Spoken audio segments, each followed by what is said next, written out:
Halo guys, perkenalkan nama saya Reza Nayara dari Fakultas Kedokteran. Saya Zaskia Daroja dari Fakultas Ilmu Sosial dan Ilmu Politik.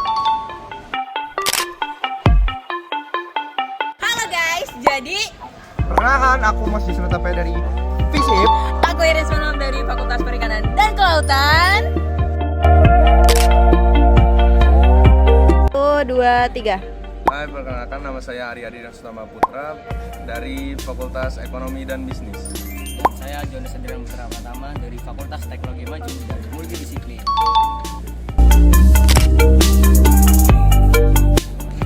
Halo everyone, nama saya Muhammad Syarifuddin, asal Fakultas Vokasi Sigap UNER Hebat.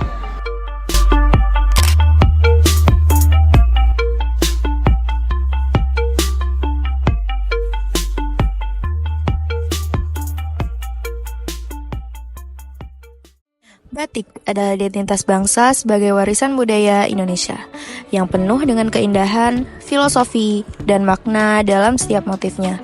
Belajar dan mengetahui proses pembuatan batik merupakan bentuk upaya kami sebagai generasi muda untuk turut melestarikan batik dan menjaga kearifan lokal yang ada. Saat ini kami berada di tempat batik motif khas Surabaya diproduksi, Batik Cak Marlin, yang berlokasi di Jalan Bronggalan Sawah 4, Pacar Kembang, Kecamatan Tambak Sari, Surabaya. Nah, saat ini kita sudah bersama dengan Mas Marlin. Mas Marlin ini merupakan pengrajin batik di daerah Surabaya. Nah, kebetulan mohon izin Mas, saya Zaskia dan rekan-rekan saya di sini ingin melaksanakan tugas kami, yakni kegiatan field trip, di mana fokus kami nanti akan berfokus pada kearifan lokal dan memfokuskan tugas kami pada warisan non-budaya batik. Jadi ada beberapa yang mau kita tanyain soal batik Cak Marlin ini Mas. Nah, untuk itu Mas, kalau boleh tahu batik Cak Marlin ini mulai produksi dari kapan dan mengapa batik yang Mas pilih untuk menjadi produk? Oke, jadi gini. Dulu batik Cak Marlin itu kita mulai awal produksi tahun 2017. Tahun 2017 itu awalnya sih kita namanya bukan itu ya, namanya bukan batik Cak Marlin, tapi namanya dulu sempet batik Nusantara gitu. Terus karena kita mau patenkan merek, akhirnya kan batik Nusantara nggak bisa tuh buat dipatenkan. Nah, itu akhirnya kita ganti nama jadi itu batik Cak Marlin itu nama UKM-nya nih, nama pengrajinnya. Kalau nama brand untuk jualnya itu kita namanya Brongsa. Jadi Brongsa itu singkatan sih. Itu singkatan dari Bronggalan Sawah.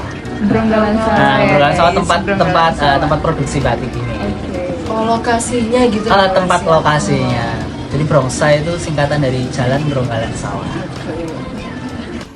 Untuk yang poin kedua tadi Mas, kenapa batik? Oh ya, kenapa batik ya? Oke, jadi gini. Kalau kita lihat lagi sekitar tahun 2017 gitu kan, itu batik di Surabaya itu belum terlalu berkembang sih. Nah, terus di situ aku lihat ada peluang lah, ada peluang buat ngembangin lagi batik Surabaya ya kan, supaya lebih banyak dikenal orang juga. Terus motif-motifnya juga lebih berkembang banyak lagi ya toh. Jadi biar sama kayak daerah-daerah lain gitu. Jadi biar Surabaya juga punya batik. Biar melestarikan gitu ya Mas, ya istilahnya.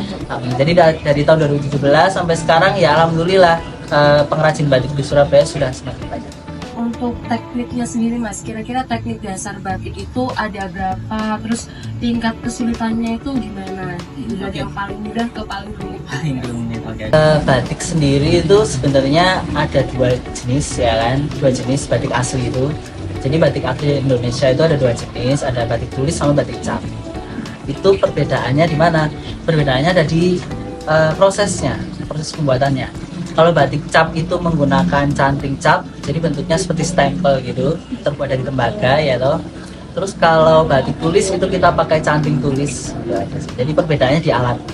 Kalau yang lebih rumit pastinya yang tulis ya? Kalau yang lebih rumit pastinya yang tulis. Kalau cap lebih mudah sih, tinggal di stem aja. Kalau gitu boleh nggak Mas kira-kira kelompok kita melihat gimana teknik-tekniknya secara langsung? Boleh. Izin ya Mas. Oke. Setiap batik memiliki filosofi mendalam dalam setiap motifnya. Beberapa motif khas batik Surabaya diantaranya yakni motif Greget Pasar Turi yang menggambarkan aktivitas masyarakat di Pasar Turi. Motif pesona mangrove Wonorejo yang menggambarkan mangrove di Surabaya. Motif Surabayaan menggambarkan kota Surabaya. Motif Cap Tunjungan, motif Remo Surabaya, motif Sparkling Surabaya, motif Abiboyo yang menggambarkan tentang kepemimpinan dan lain-lainnya. Ngomong-ngomong, jauh-jauh ke sini rugi nggak sih kalau kita nggak sekalian belajar membatik? Nah, betul banget nih. Sekarang kelompok kami akan belajar langsung cara membatik. Jadi, simak dan perhatikan baik-baik ya. Yuk kita sama-sama lihat cara membuat batik. Pertama, kita menjiplak kain putih dengan pensil sebagai sketsa awal. Kedua, proses pencantingan menggunakan alat yang bernama canting dan diisi dengan lilin cair. Ketiga, pewarnaan dengan cat khusus kain. Keempat, proses fiksasi dengan waterglass agar warna dari batiknya awet. Terakhir, pelorotan kain batik yang sudah diwarna dan dimasukkan panci agar lilin dari batik hilang. Untuk produksi satu lembar batik dengan ukuran kurang lebih 2 meter ini memerlukan waktu sekitar 1 minggu dan dibanderol dengan harga mulai dari 200.000 hingga jutaan rupiah tergantung motifnya. Menjaga dan melestarikan warisan budaya adalah tanggung jawab setiap warga negara. Dengan hal baru yang kami pelajari, kami harap dapat memberikan kontribusi positif terhadap pelestarian kearifan lokal yang ada melalui video yang kami unggah.